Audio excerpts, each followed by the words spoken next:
Kalau teman-teman masih memiliki ciri-ciri ini, aduh, energi keberlimpahan itu akan sulit dijangkau. Jadi kalau teman-teman pengen berkelimpahan nih, percuma ikut seminar, ikut ini, ikut itu. Kalau sedari awal fix mindset tentang kekurangan, keluhan, tidak ada rasa syukur, tidak ada rasa yakin, tidak ada tujuan, percuma kemanapun. Pasti jadi batu. Udah di situ aja mas, gak akan berkembang. Uang itu datangnya terakhir ya guys ya, serius. Jadi mental kamu dulu diperbaiki, kepercayaan kamu dulu yang diperbaiki, perasaan kamu yang diperbaiki, tindakan kamu yang diperbaiki. Kebanyakan orang berorientasinya ke uang mas, kebanyakan. Padahal seandainya mereka tahu mas, uang itu air, tinggal dikerok aja gitu loh mas.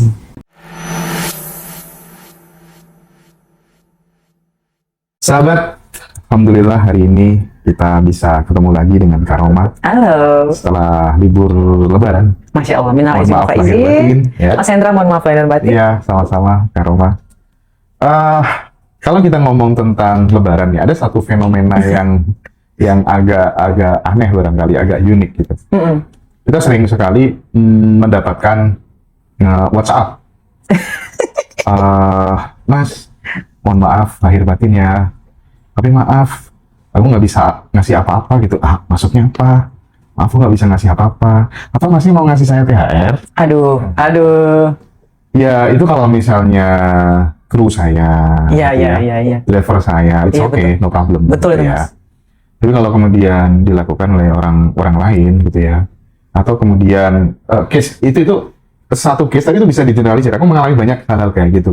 Jadi orang memberanikan diri minta THR dan lain-lain. Itu kan fenomena yang menurutku mindsetnya, mentalnya tuh mohon maaf ya, mental kekurangan, Betul. mental miskin gitu. Betul. Nah ini penting untuk dielaborasi Kak Roma, supaya khususnya teman-teman yang masih muda atau yang berjiwa muda gitu ya, supaya nggak memelihara mindset ini. Karena kamu punya uang berapapun, kalau kamu masih menyimpan yang namanya poverty conscious, ya sama aja. Kamu nggak bisa naik level. Gimana Kak Roma? Iya, sebenarnya momen Lebaran ini yang sangat-sangat luar biasa ya mas ya, karena kan di situ energi kebahagiaannya tingginya luar biasa ya, mas. Muncaknya itu sampai ke maksimal gitu loh mas. Semua ngerasa bahagia, apalagi setelah berpuasa 1 bulan, bertemu dengan keluarga. Tapi momen kebahagiaan ini, kalau menurut saya tidak digunakan secara maksimal mas.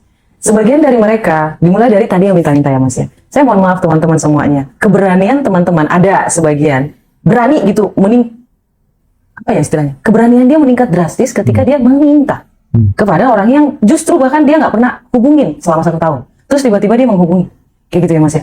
Keberaniannya luar biasa, tapi ketika dia mengaplikasikan itu di dalam kehidupan nyata, kok nggak bisa gitu loh mas. Tapi ketika meminta-minta dia berani. Nah ini kan mentalnya, inputnya kan salah gitu loh mas. Nah itu yang pertama. Yang kedua, omongan. Alih-alih doa baik yang keluar, pertanyaan yang menyinggung itu selalu keluar mas. Misalnya mas ya, mungkin karena saya masih single gitu ya mas ya. Kak Roma, kapan nikah? Kak Roma, kapan nikah? Kayaknya kalau misalnya nggak nikah nanti nggak bisa punya anak. Alih-alih berkata, Kak Roma gimana kabarnya, sehat? Alhamdulillah gitu mas ya. Jadi frekuensinya bagus gitu loh mas. Ini jadi bad mood, sama-sama bad mood. Apalagi kalau orang Batak ya, kalau ngomongnya langsung belak-belakan gitu ya mas ya. Tapi yang paling, itu masih lumayan lah mas ya, masih kayak, ya masih bisa ditolerir. Tapi kalau yang minta-minta saya agak sedikit gimana gitu ya mas ya. Kok bisa keberaniannya itu masuk ke input yang salah. Tiba-tiba ngubungin, tiba-tiba nanya kabar, terus ujung-ujungnya bagi cepet. Mas tolong bayarin iniku dong, pulsa listrik segala macam gitu. Betul. Iya. Mungkin posisinya agak sedikit kebelet kali ya mas ya. Mungkin saya tidak di posisinya dia. Tapi kalau dibalikin lagi, mungkin keberanian saya akan sangat menciut ketika saya meminta tolong kayak gitu. Atau sedang meminta. Saya nggak berani. Tapi kalau disuruh untuk bisnis, lompat, modalnya sampai miliaran atau ratusan juta, saya mau. Karena semakin menakutkan segala sesuatu, percobaan kegiatan itu, pasti semakin besar hadiahnya mas. Tapi kalau meminta, semakin besar nominal yang kita ini kan, semakin kecil kesempatan kita untuk mendapatkan apa yang kita mau. Jadi, kok bisa salah gitu mas Hendra? Ini saya masih penasaran nih Mas Hendra. Mas Hendra, ada nggak jawaban dari pertanyaan saya ini Mas? Kenapa ini orang bisa beraninya itu ke tempat yang salah gitu loh Mas? Iya ya, aku tuh sebenarnya kenapa kemudian Mendi Rosa tuh dari dulu yang bicara tentang spiritual, saja, terus kemudian mulai meluas ke finansial itu ya sebenarnya karena banyak juga orang-orang yang memanfaatkan jalur spiritual itu ya untuk kekayaan aja, nipu orang dan lain sebagainya gitu. Sehingga penting untuk memberikan edukasi tentang finansial, edukasi tentang oh ternyata manusia itu Anda itu bisa sebagai co-creator to God gitu ya. Jadi supaya kemudian orang bisa hijrah dari mindset kekurangan, mental miskin menuju mental keberlimpahan tuh menurutku salah satu yang paling bisa mudah dilakukan adalah belajar gitu.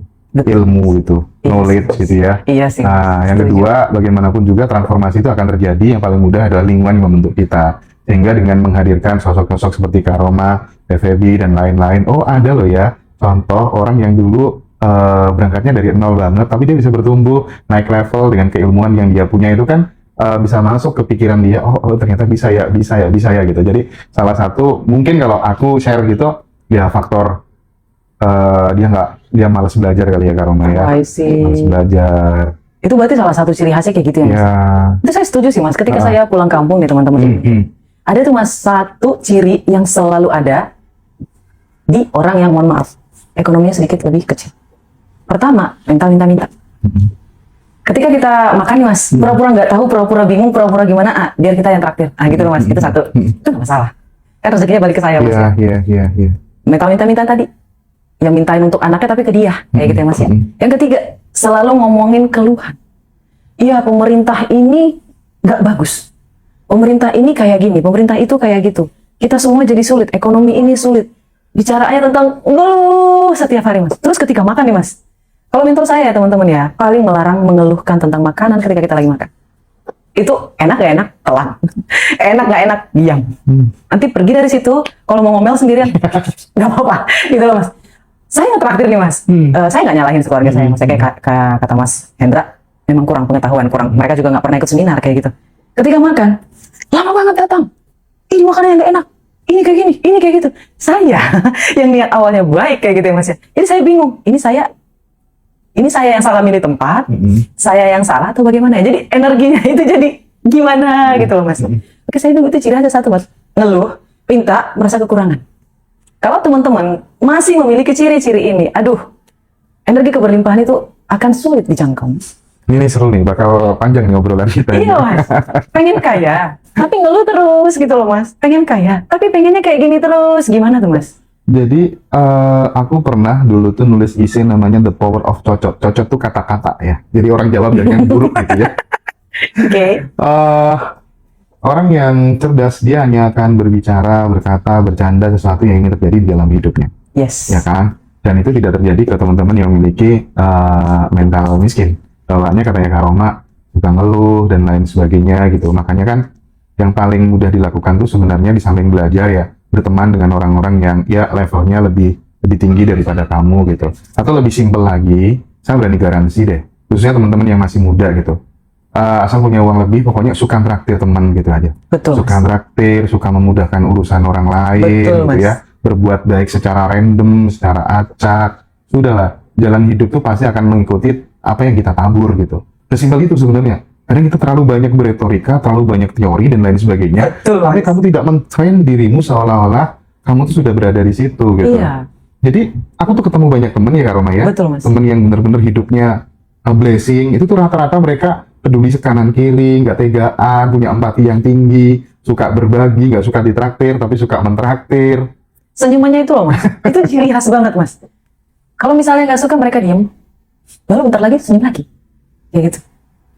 Itu satu ciri khas yang sangat-sangat jarang, Mas. Kalau misalnya dia udah punya ciri itu tinggal nunggu waktu. Iya, Kalau iya. kekayaannya masih belum ada nih, Mas, itu tinggal nunggu waktu aja. Jadi kalau teman-teman pengen berkelimpahan nih, percuma ikut seminar, ikut ini, ikut itu. Kalau sedari awal fix mindset tentang kekurangan, keluhan, tidak ada rasa syukur, tidak ada rasa yakin, tidak ada tujuan, percuma kemanapun. Pasti jadi batu. Udah situ aja, Mas, gak akan berkembang. Makanya ikut ini, kelas level up. Masya Allah, tabarakallah. Biar bisa hijrah dari fixed mindset ke growth mindset gitu ya. Betul, Mas. Untuk pengaturan mental. Tapi kelasmu kemarin tuh gila loh ya. Kenapa, Mas? Itu tuh sampai tembus berapa ya? Berapa peserta ya? 130 atau 120 gitu, Mas. Lebih ya? Lebih kayaknya deh. Lebih ya, Mas ya? Kamu Masya Allah, kayaknya lebih ya? tabarakallah. Amin. Aduh, itu tuh mantap sekali teman-teman. Nanti tanggal 29 April teman-teman kalau ada yang mau join Dan kelasnya Kak Romna tuh yang bikin beda tuh dapat buku gratis, sahabat. I'm the King ya. Iya betul mas. Jadi Dapat. buku I Am the King itu tentang menyeting mentalnya. Jadi percuma dikasih ilmu sebanyak mungkin kalau gelasnya itu retak, gelasnya itu bocor. Jadi ketika buku itu sampai, ilmu yang sudah mereka dapat di dalam seminar itu akan di-setting ulang lagi di bukunya. Nanti di bukunya baca lagi gitu. Jadi ada orang beranggapan kalau baca bukunya berarti nggak usah ikut seminar Kak Roma. Enggak. Satu, aku bersyukur ya mas. Mungkin ini kekurangan aku sekaligus kelebihan aku. Kalau aku tuh tipikal orang yang selalu mengupgrade. Kemarin A, aku tambahin jadi A+. Kemarin A+, aku tambahin jadi A. Ya. Jadi apa yang kurang kemarin aku akan tambah. Itu beretika namanya. Iya mas, karena saya berpikir ya mas ya. Tapi kekurangannya kayak gini mas. Yang kemarin ikut ke kelas saya nggak ikut lagi, aduh susah. Kayak gitu loh mas. Tapi kalau yang level up ini belum 3 kali. Saya hitung tuh mas, belum 3 kali. Nanti ketika udah 3 kali, teman-teman yang udah ikut 1, 2, 3 itu ikut lagi. Itu kelasnya diubah lagi, dinaikin lagi. Kayak gitu mas. Jadi apa ya, nggak stagnan di situ Oh aja. iya. Artinya kita bertumbuh terus secara knowledge ya. Yes mas. Siapa yang tahu mas, hari ini dompetnya belum ada apa-apanya. Iya. Ketika masuk kelas naik lagi kan ilmunya beda lagi mas. Itulah kenapa semakin banyak belajar dari banyak guru kayak TVB itu kan naik terus mas. Iya. Apalagi kemarin ada ilmu Iya. terbaru ya mas ya. Ilmu kelayakan. Wah, masya Allah, tabarakallah.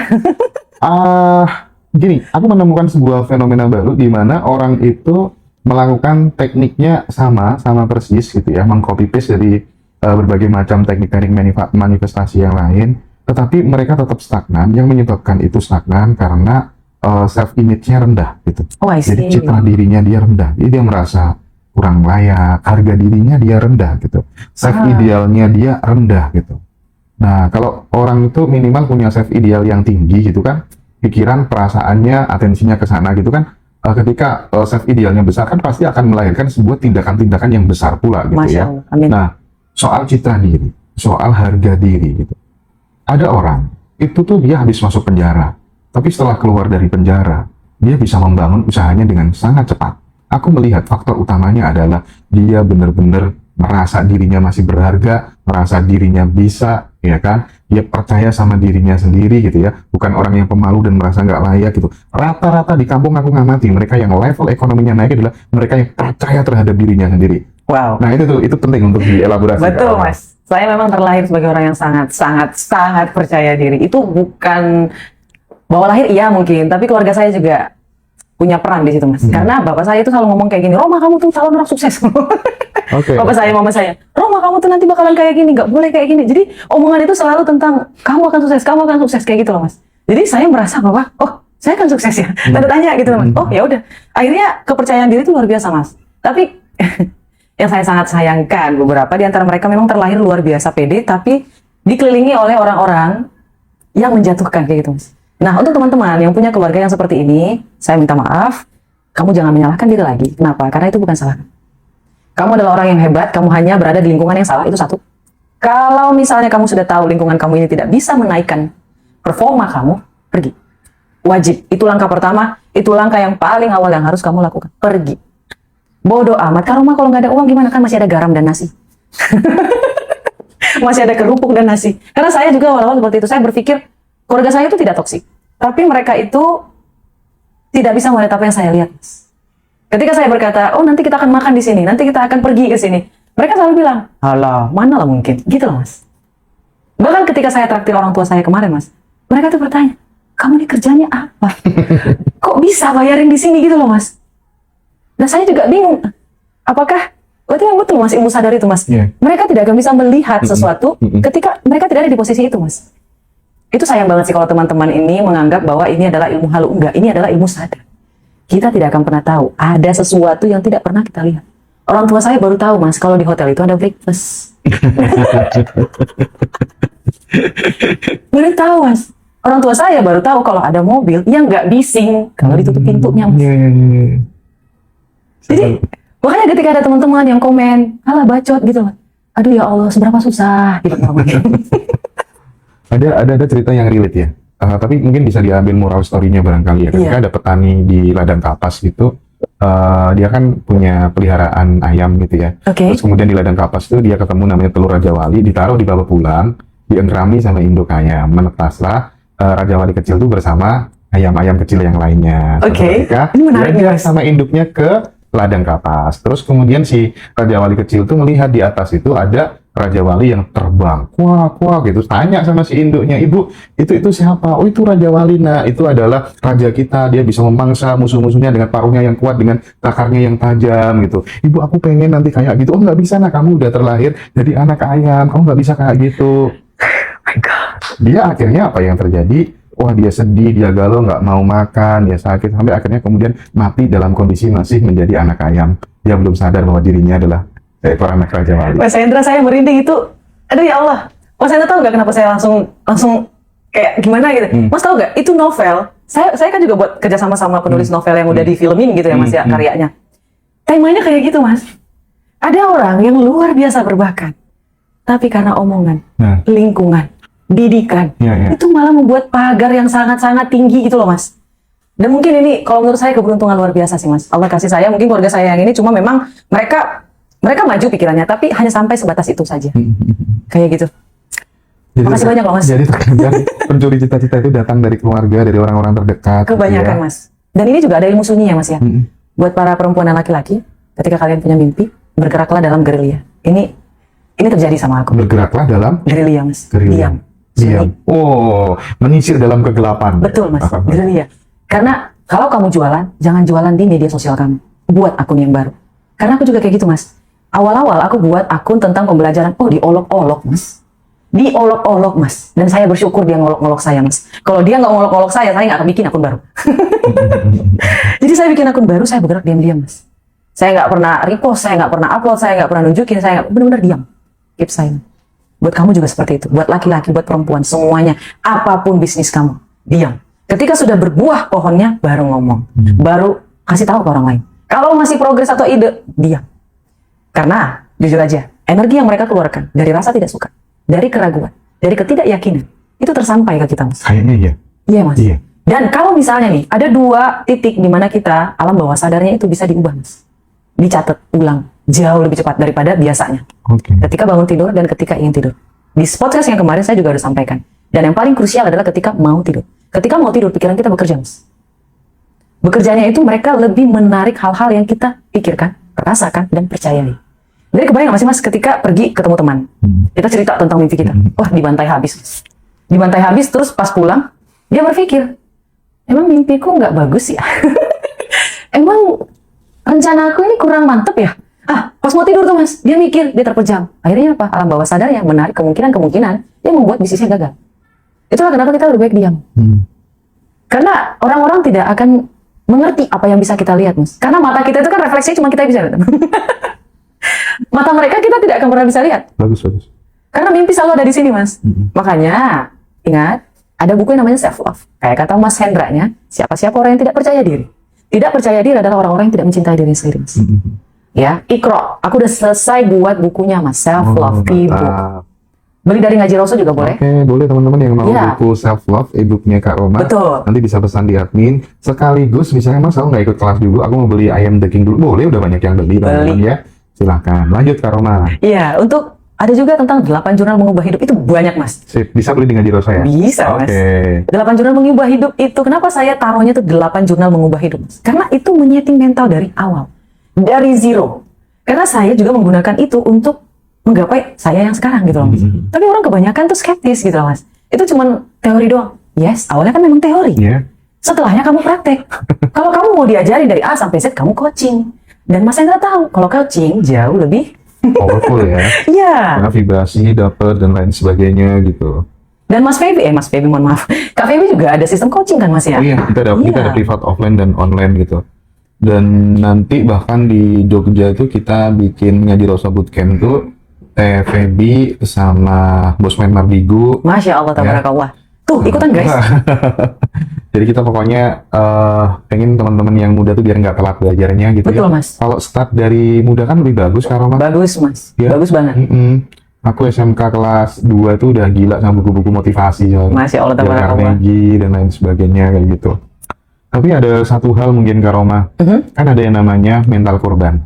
I see. Transisi dari mental korban menuju mental pencipta, bahwa oh ternyata pikiranku, perasaanku, lisanku tuh ternyata bisa tuh membentuk sebuah realitas gitu.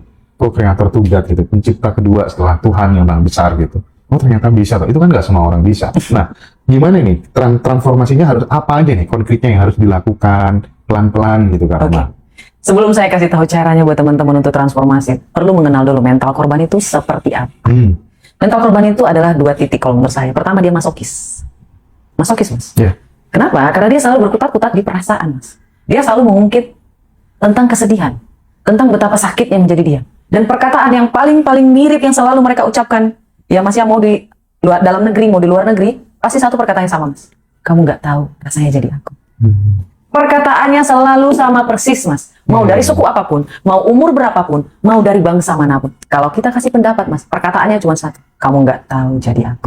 Kamu nggak tahu rasanya bagaimana perasaanku. Itu selalu perkataan yang sama, Mas.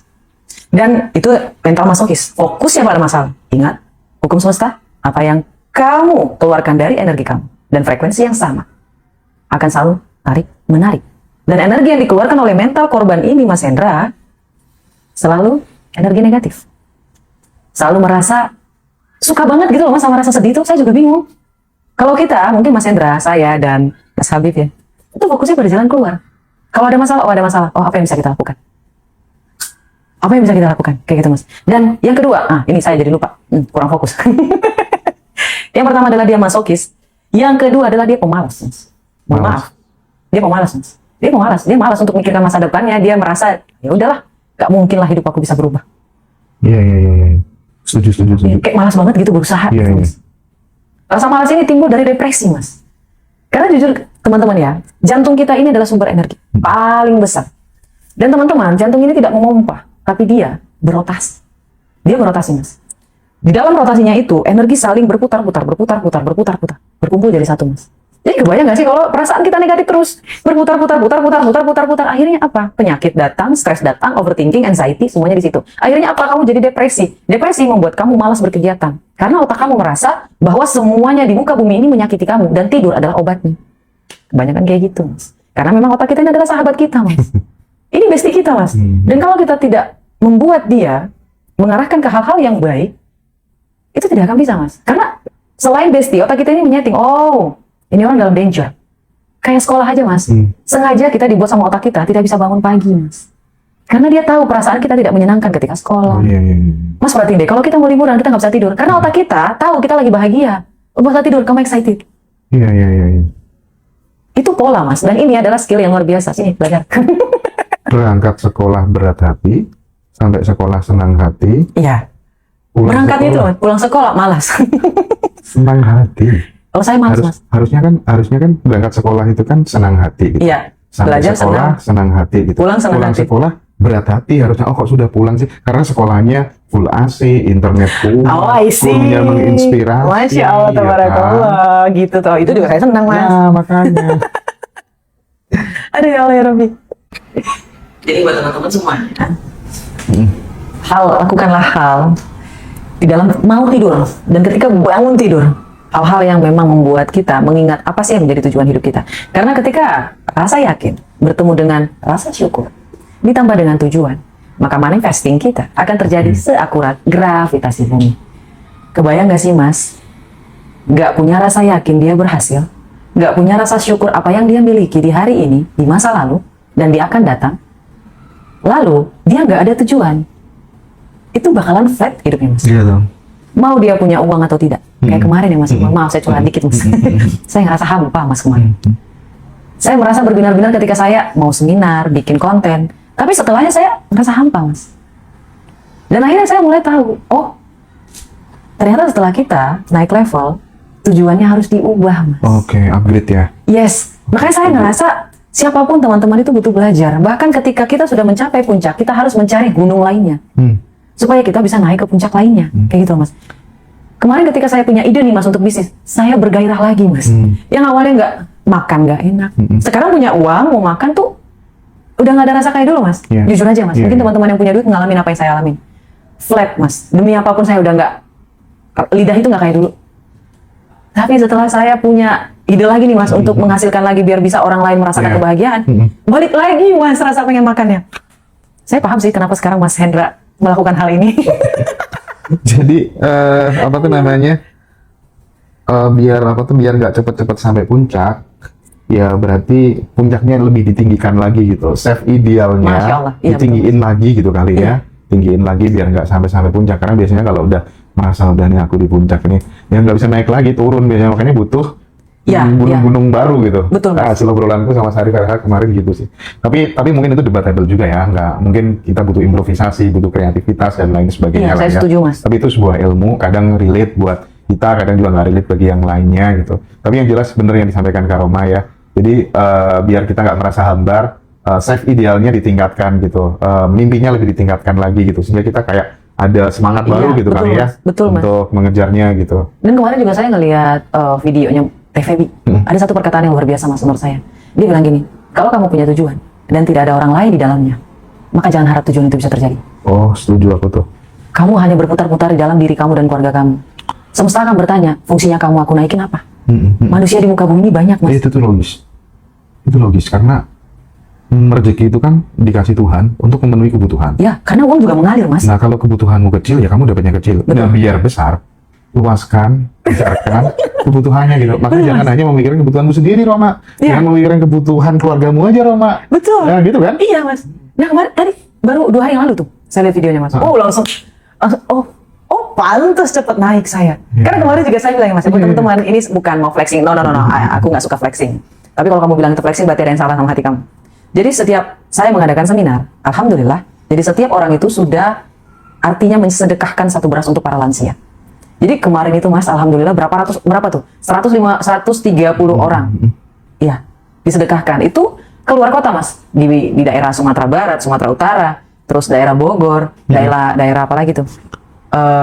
Pokoknya masih daerah Sumatera, Mas. Daerah sini kan kemarin saya sudah pakai nih. Iya. Di daerah Jakarta sudah full gitu. Jadi perginya ke daerah Sumatera. Mungkin lain kali kalau saya punya teman-teman yang punya apa namanya itu kayak komunitas yang gitu ya untuk mengalirkan kebaikan atau apapun di daerah Sulawesi atau Kalimantan, ya bisa hubungin Hai Roma. Oke. Karena gitu, Mas. Nah, tadi yang disampaikan ke Roma tuh, aku melihat pentingnya yang namanya lingkungan.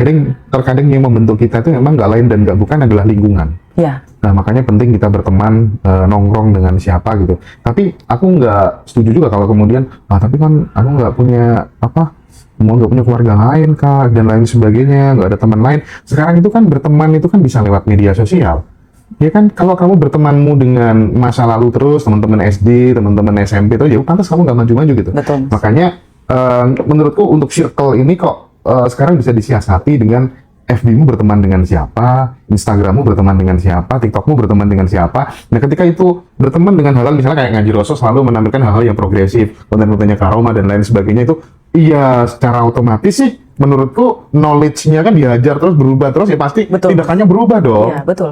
Gak ada alasan harus ya se-ekstrim harus hijrah ya, masih anak SMA apa kan juga kasihan juga kan. Iya. Nah, jadi mengubah pertemanan di medsos itu salah satu opsi sih menurutku Kak Roma. Iya, betul, Mas. Saya setuju. Karena membantu banget loh ya. Banget. Iya, dapat baru kayak dirimu tadi lihat yang TV bikin. Oh iya, insight. Iya, Belum lagi Mas. nanti dapat lagi. Saya paling suka belajar, Mas. Nah, Dan ketika berhadapan sama orang yang banyak ilmu, saya bakalan bahagia luar biasa, Mas. Karena menurut saya, ilmu yang baru itu meningkatkan value saya, Mas. Semakin meningkat value saya, semakin banyak duit saya, Mas. Saya selalu beranggapan kayak gitu. oh iya. Karena memang betul, Mas. Ya. Uang itu kita ini ada price tag-nya, guys. Kenapa saya bukan price tag harga ya? Bukan di situ. Jadi kayak gini, kalau misalnya baju ya, kita analoginya baju. Semakin berkualitas bajunya, bahannya naik, value-nya naik, harganya pasti akan naik. Tapi kita bukan ngomongin soal uang. Kayak gitu, Mas. Dan saya sangat-sangat menyukai yang namanya upgrade diri, Mas. Saya paling seneng ketemu sama orang yang ilmunya banyak nih, Mas. Saya dengerin, saya belajar. Oh, karena kan tadi lagi, Mas, kacamata setiap orang itu berbeda-beda, Mas. Kacamata setiap orang itu berbeda-beda. Bahkan ada lagi nih, Mas, ya, ilmunya luar biasa, tapi dia fixed minded, Mas.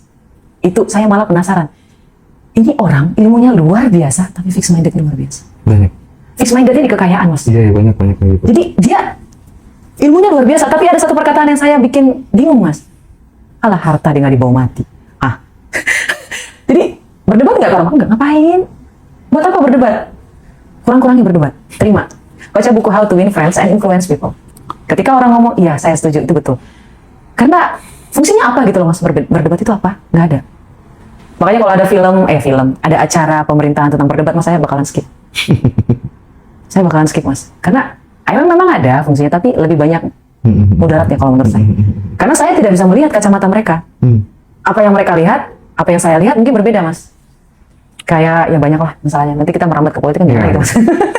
Ada nggak pesan kalau misalnya ada orang tuh sudah melakukan ikhtiar A, B, C, D tapi masih gagal, dia putus asa, supaya apa ya, intinya dia tuh pokoknya hampir menyerah gitu loh. Wah, udah aku hampir menyerah gitu. Nah, mungkin kita selalu mengedukasi gitu supaya kemudian teman-teman tuh nggak hilang yang namanya harapan gitu. Karena salah satu fungsi podcast ini ya dalam rangka untuk ya kita berhenti menutupi kegelapan terus-menerus, tapi kita ya pelan-pelan menyalakan lilin harapan itu dengan obrolan-obrolan seperti ini gitu. Nah, apa yang ingin Kak Roma sampaikan? Supaya harapannya teman-teman yang hampir menyerah ini, itu tuh nggak hilang gitu. Ini ke saya ya mas ya. Sedari awal teman-teman juga sudah tahu kalau saya orang yang sedikit tegas. Semoga Allah tidak menguji saya dengan apa yang teman-teman alami, karena jujur mungkin saya juga tidak akan mampu. La haula wala quwata illa billah. Jadi kalau teman-teman berada dalam posisi tidak lagi mau melihat sinar matahari, tidak lagi memiliki harapan untuk hidup, ingat aja satu hal, Allah juga udah bilang, hidup ini adalah tempat bersenda gurau. Itu satu. Tujuan kita itu mencapai sesuatu hal agar kita bisa berguna untuk orang lain.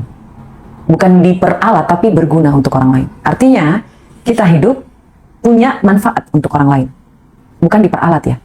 Di sini ada konteks berbeda. Bukan setiap dia minjam kita ngasih, bukan kayak gitu. Ibaratnya ada orang yang tidak mampu melakukan suatu hal, dan kita mempermudah urusan itu agar dia mampu. Iya, iya. Ya mas ya, tujuannya itu. Jadi kayak kalau misalnya ada orang yang tidak lagi mau melihat matahari, kalau menurut saya, kamu egois.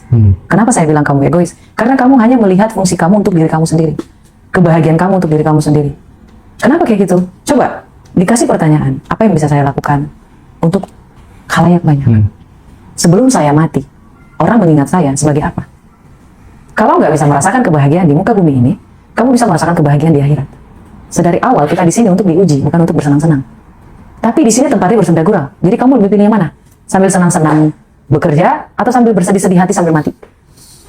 Mungkin agak sedikit ekstrim ya mas ya. Karena memang saya selalu seperti itu kepada diri saya mas. Ketika saya sedih, saya akan bertanya, kamu mau sedihnya berkepanjangan atau mau udahan? Dan beberapa kali saya juga sempat menolak mas untuk private consult. Kalau sedari awal dia sudah bilang dia udah mau mati, saya akan tarik diri mas. Karena garisnya itu terlalu keras mas. Mungkin saya mohon maaf untuk teman-teman yang pernah mau konsul kepada saya dan permasalahannya ya gitu, tidak mau lagi melihat matahari terbit kayak gitu, saya akan narik diri. Karena saran saya itu memang agak sedikit brutal mas. Saya akan bilang dia egois. Ibaratnya ada orang yang butuh kehadiran dia, ya gimana ya? Ada meaning, kita lahir itu ada tujuannya, kamu hanya belum bisa melihat. Karena kamu terlalu asik melihat ke kiri, coba lihat ke kanan, coba lihat ke atas, coba lihat ke bawah. Dan kalau misalnya kamu butuh bantuan, mintalah bantuan. Nah, itu yang pertama. Yang kedua, ganti identitasnya. Ganti identitasnya. Teman-teman tahu ya, ada yang namanya kepribadian ganda. Otak itu punya kemampuan seluar biasa itu. Bagi orang lain itu adalah minus, tapi bagi saya itu hal yang luar biasa, mas. Bayangin aja, Allah kasih hadiah luar biasa loh, mas. Ada sirkuit di dalam otak kita yang mengizinkan kita untuk menjadi orang lain. Diizinin untuk switch gitu loh, mas. Switch gitu, luar biasa. Bisa-bisanya ada orang punya kepribadian ganda di dalam satu tubuh, kayak gitu loh, mas. Kamu bisa gunain itu. Kalau misalnya nggak bisa ke level ekstrim Kak Roma, kamu ganti nama. Ganti namanya, ganti. Pergilah ke tempat kamu tidak dikenal oleh siapapun. Ganti namanya. Ya, tadi ada 3 ya. Yang pertama, ya, kamu harus mulai tarik secari kertas. Kamu tuh bisa ngelakuin apa buat orang lain? Kamu tuh bermanfaat tentang apa? Kayak gitu. Siapa yang paling bermanfaat, maka semesta akan mengangkat derajatnya. Semesta itu akan selalu bertanya, mas, what you can give me? If I give you something, ketika saya memberikan kamu sesuatu, apa yang kamu berikan sebagai balasan? Kayak gitu loh, mas. Jadi kalau kita ingin kekayaan, apa yang bisa kita lakukan dengan kekayaan itu? Waktu saya bikin akun Hai Roma, janji saya pertama kali ke semesta itu ya, mas. Saya ingin menjadi orang yang bisa membuat orang lain setidaknya merasa bahagia dalam hidupnya. Nah, sekarang kan udah berada di titik itu. Artinya, Hai Roma udah menginspirasi orang, tidak hanya sekedar mengajar, tidak hanya sekedar mendidik, tapi menginspirasi dan yang lebih besar lagi, mampu menggerakkan gitu. Ketika mendengarkan statementmu gitu, yang masuk ke langsung beliefnya gitu, otomatis ada gerakan yang berbeda, ada realita yang berbeda gitu. Nah, pertanyaanku, sampai dirimu bisa menginspirasi banyak orang ini, ada nggak definisi lain keberhasilan di luar materi? Ada, mas. Apa tuh? Ibaratnya kamu ketika dalam sebuah masalah kamu tetap tenang, itu keberhasilan, mas. Itu keberhasilan mental luar biasa, mas. Dan nggak semua orang bisa punya itu. Ketika kita dilanda masalah, dihantam sebegitunya mas, tapi kita masih tetap bisa memilih untuk senyum mas, itu kelebihan luar biasa. Dan itu keberuntungan, Masya Allah, tabarakallah. Itulah kenapa uang itu datangnya terakhir ya guys ya, serius. Jadi mental kamu dulu diperbaiki, kepercayaan kamu dulu yang diperbaiki, perasaan kamu yang diperbaiki, tindakan kamu yang diperbaiki. Kebanyakan orang berorientasi ke uang mas, kebanyakan. Padahal seandainya mereka tahu mas, uang itu air, tinggal dikerok aja gitu loh mas. Cuma masalahnya apa yang kita gunakan sebagai kerokannya? Tangan kah? Ember kah? Truk kah? Atau apa? Kayak gitu loh mas. Value kita di situ mas. Semakin besar value-nya, semakin besar wadahnya, semakin banyak aliran uang yang bisa kamu dapatkan. Dan pertanyaan tadi loh mas, yang saya belum sempat jawab untuk pertemanan. Buat teman-teman, ada fase-fase di mana kayak teman SMA. Kalau kamu adalah pelajar, kamu bilang tidak bisa, ya namanya anak masih labil, emosi masih gitu, masih pengen bersenang-senang, tidak masalah. Ya, kamu harus bagi persenannya. Ini khusus untuk anak SMA dan perkuliahan.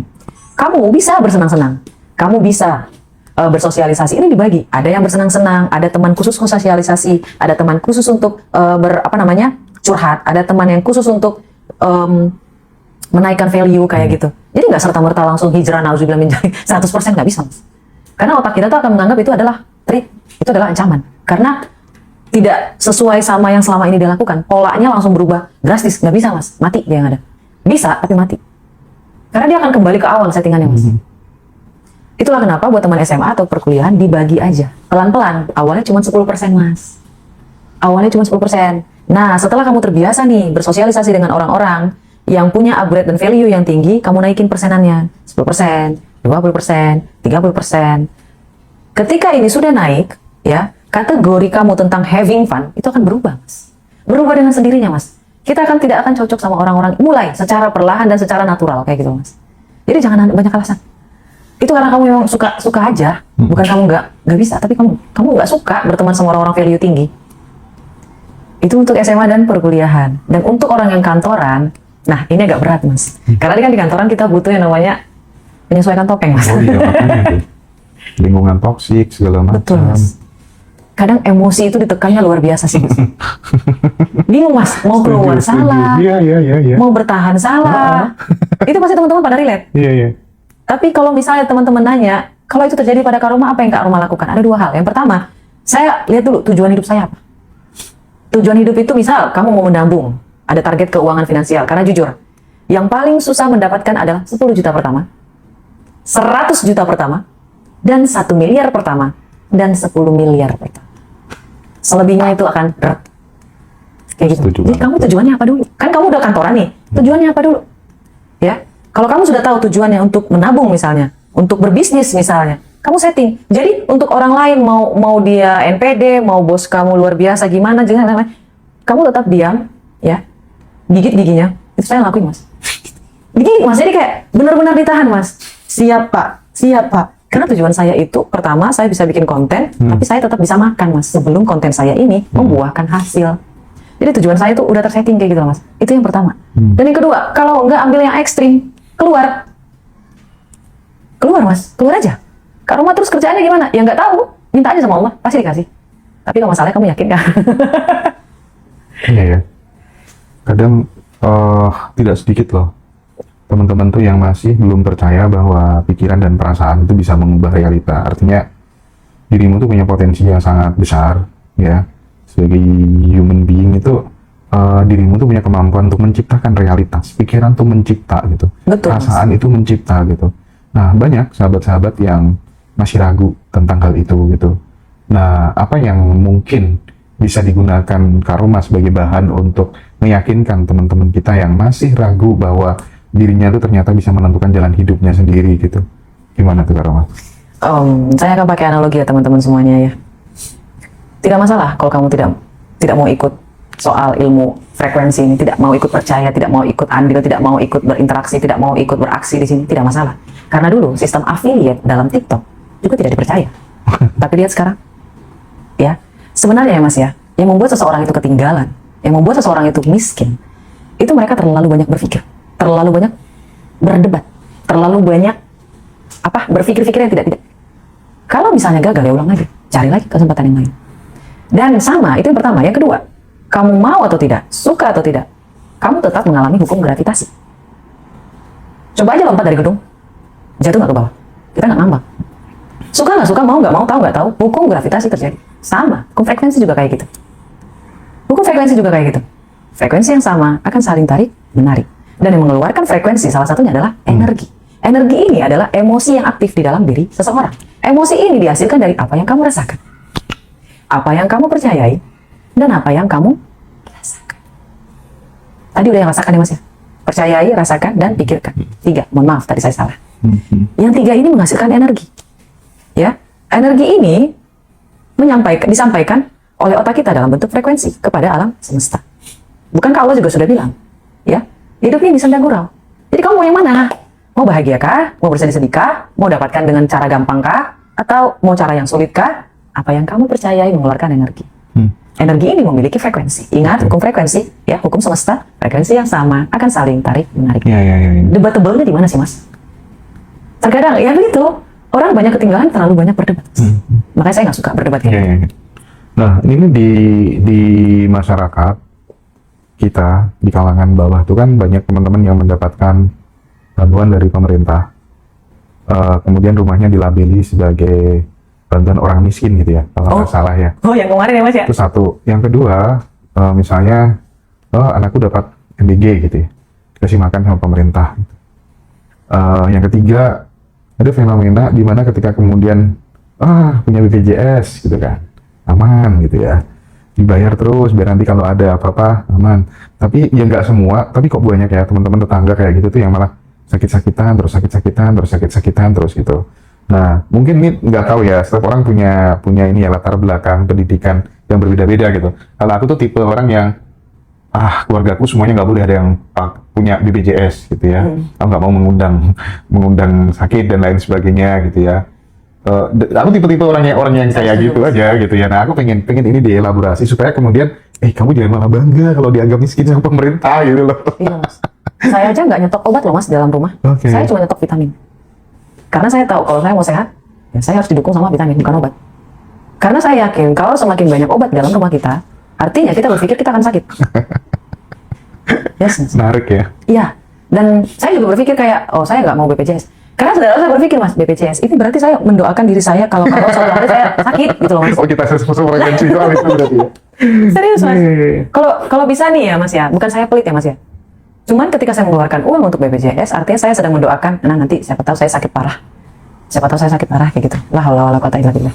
Nauzubillah min dzalika amma yarafiqu. Kalau misalnya memang ditakdirkan seperti itu ya semoga Allah memudahkan saya untuk bisa bayar cash kayak gitu Mas. Tapi kalau memang posisinya teman-teman ini ada yang tidak bisa menghindari, tidak masalah. Tidak masalah. Tapi harus ditanamkan di dalam hatinya suatu hari nanti aku pasti bisa berobatnya. Ya kalau dibayarin pabrik ya nggak apa-apa lah dibayarin. Kalau perusahaan nggak apa-apa. Yang penting itu state of mindmu gitu ya. Iya betul itu Yang Mas. penting itu state of mindmu. Kuncinya di situ sih. Menurutku ya teman-teman secara pribadi gitu. Saya setuju Mas. Ketika MBG cuma, ini kalau misalnya dilihat dari ilmu perang ya Mas ya, mohon maaf. Apa yang sedang dilakukan oleh ini itu kayak menjaga agar hewan ternaknya tidak melawan. Sepakat siapa? Terlalu nyaman. Tempat yang terlalu nyaman tidak akan membuat kita waspada. Sekarang tahu ya kenapa Rasulullah selalu menjaga puasa, selalu kelaparan. Bukan kelaparan, maksudnya selalu menjaga dia tetap hunger, tetap lapar kayak gitu. Dan ketika kita lapar, otak kita itu jauh lebih bekerja lebih banyak gitu Mas. Lebih cepat, lebih waspada kayak gitu Mas. Karena ada buku yang saya baca bahkan dari, ini selaras ya Mas, sama ilmu Rasulullah. Rothschild dan BlackRock, orang paling kaya Mas. Ya. Rothschild, Rockefeller. Yes. Teman-teman tahu nggak? Mereka itu sangat-sangat membatasi makanan. Padahal mereka nyuruh kamarnya makan 3 kali sehari. Yes. Tahu nggak mereka makan cuma berapa kali? 1 kali. 1 kali. Omet ya. Itu cuma di siang. 1 meal a day. Yes, Mas. Kalau mau makan malam, mereka tuh cemilin paling cuma sepotong buah. Itu pun kalau sudah benar-benar capek dan lapar banget. Kalau enggak. Kenapa bisa kayak gitu? Hunger. Bahkan teman-teman bisa nanti belajar di seminarnya. Bahkan untuk tepung, gula, ya, susu, karbohidrat, itu ada ilmunya. Kapan kita bisa makan, kapan kita bisa minum. Bahkan alkohol juga mereka menghindari. Rokok mereka menghindari. Ini bisa dikonsumsi tapi ada kalanya. Kayak gitu loh Mas. Jadi sampai tatanan makanan pun mereka menata Mas. Untuk menjaga ini. Karena mereka tahu permainan frekuensi Mas. Ini adalah router kita. Otak kita ini adalah router kita. Kalau router kita rusak, misalnya kita konsumsi alkohol, kita konsumsi narkoba, otaknya rusak. Otaknya rusak, frekuensinya nggak nyampe. Frekuensinya nggak bisa tersampaikan dengan baik kayak gitu loh mas. Itulah kenapa teman-teman, ibu-ibu, bapak-bapak, tolong dijaga kesehatan otaknya. Kalau punya anak di rumah, tolong dibelikan suplemen. Itu bagus banget mas. Yang kemarin terakhir kan aku ngajak masnya ya, yuk bisnis suplemen mas. Biar saya sama masnya juga bisa tahu gitu. Ini loh yang bagus. Kan kadang kita nggak tahu mas, mana suplemen yang bagus untuk otak kayak gitu loh mas.